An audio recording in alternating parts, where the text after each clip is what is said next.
Welcome to lesson 2, where we're going to learn some basic crochet stitches.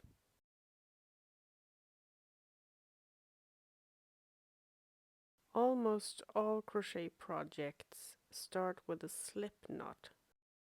Start by creating a loop like this, and then you can take your crochet hook and pull the yarn through the loop. Tighten the loop, and there is your slip knot. The next stitch we're going to examine is the chain stitch.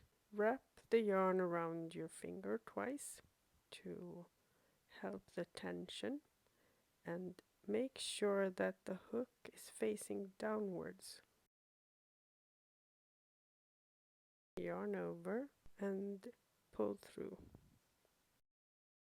Yarn over and pull through. And that's how you create a chain. Now we're going to examine the foundation stitch. It's a combination of chains and the first row of single crochets. So chain 2 and then yarn over. And now we're going to pull up a loop, yarn over, and work our way through 2 loops at a time. Yarn over and push the needle through and pull up a loop and work your way through with 2 loops at a time.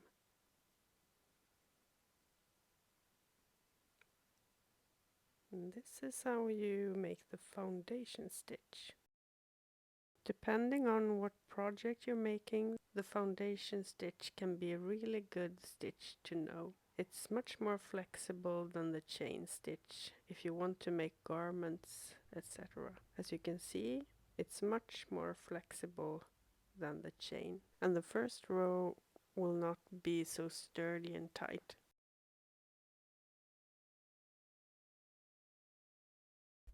To create a single crochet, you push the needle through and pull up a loop. Then yarn over and pull through.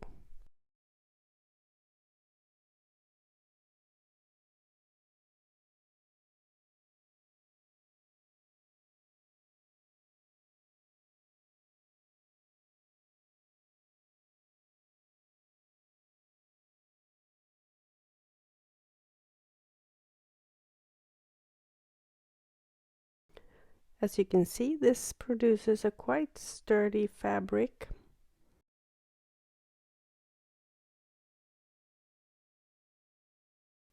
And here is the result.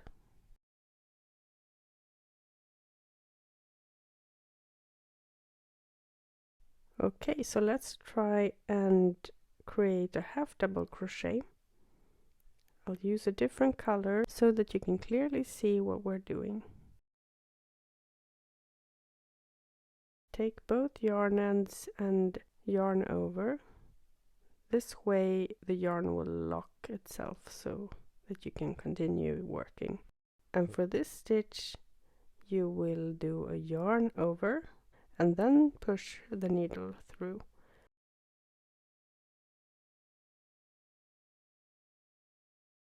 Work your way through all of the loops. Yarn over, pull up a loop and work your way through. I'm also letting the yarn end follow along for a while.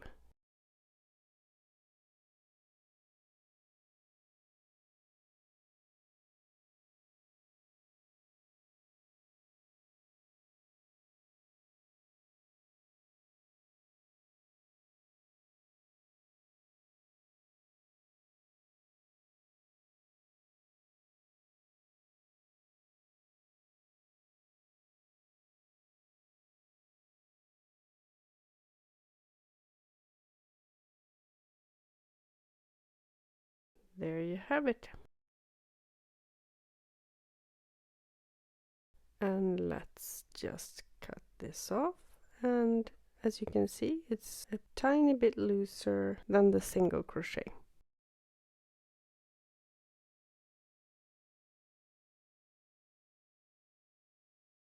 with the double crochet.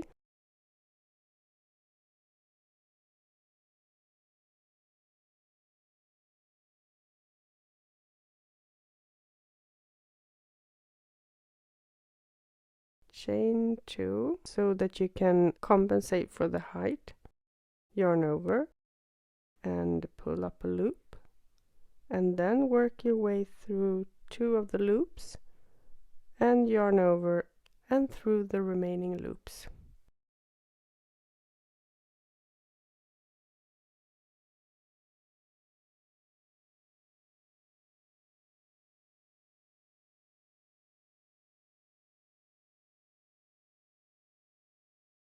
Pull up a loop, work your way through 2 loops at a time,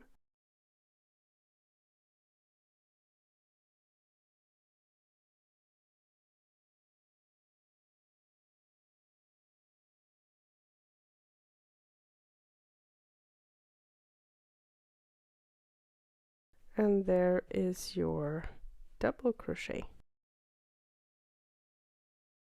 As you can see, it's starting to produce a quite loose fabric, and you can see right through it.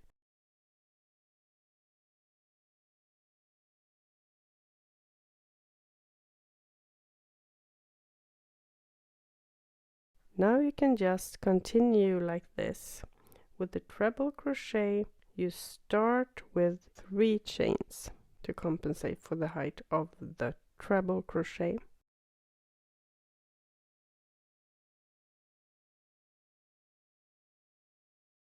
And this time you spin the yarn 2 times around your hook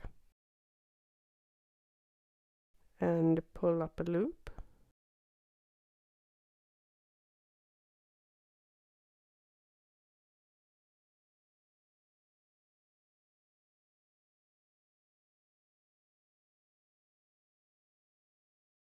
I'm letting the loose end follow along for a while. 1, 2, and work your way through 2 loops at a time.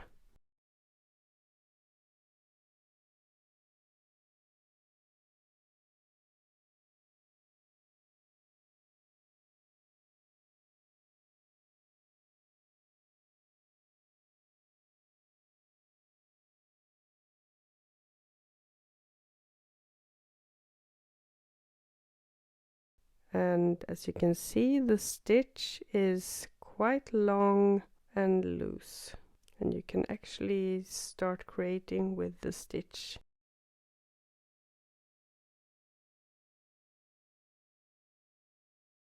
Let's work our way through the entire round so that you can clearly see how it's going to look once it's finished.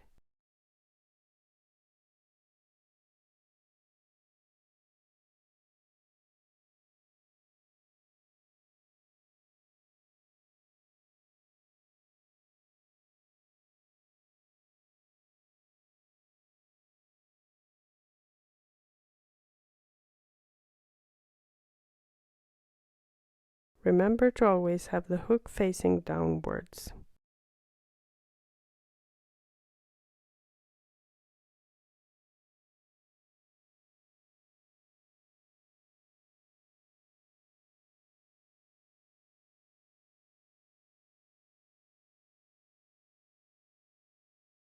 And here's how it looks.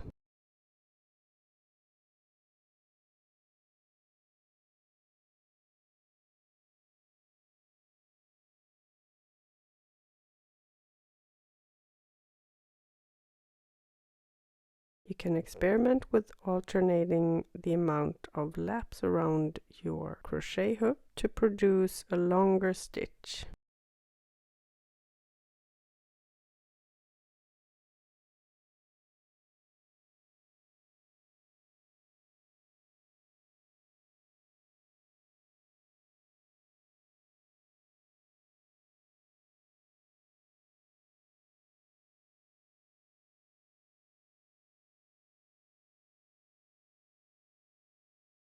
When you have stitches like this, you have a lot of room for creativity. And you can crochet in the stitches as well, as we will see in upcoming lessons.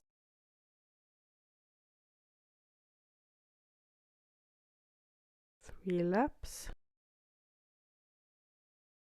And work your way through 2 loops at a time.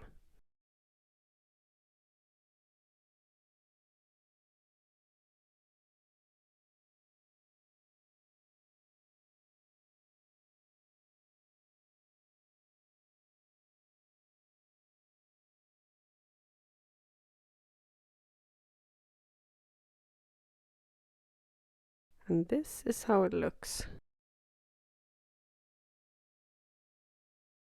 Once you start to get the hang of this, you can also alternate all of the stitches to create wave patterns and other fun experiments with your crochet.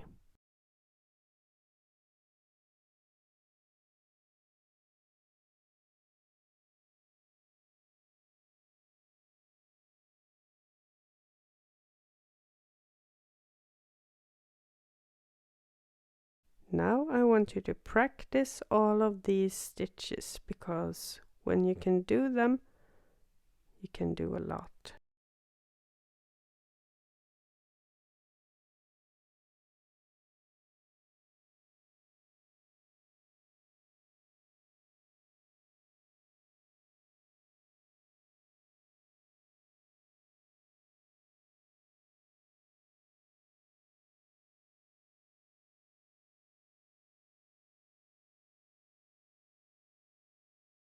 As you can see, the longer the stitch, the more flexible it gets.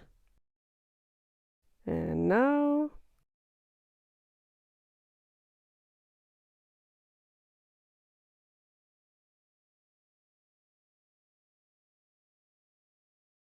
and here are the basic stitches once again.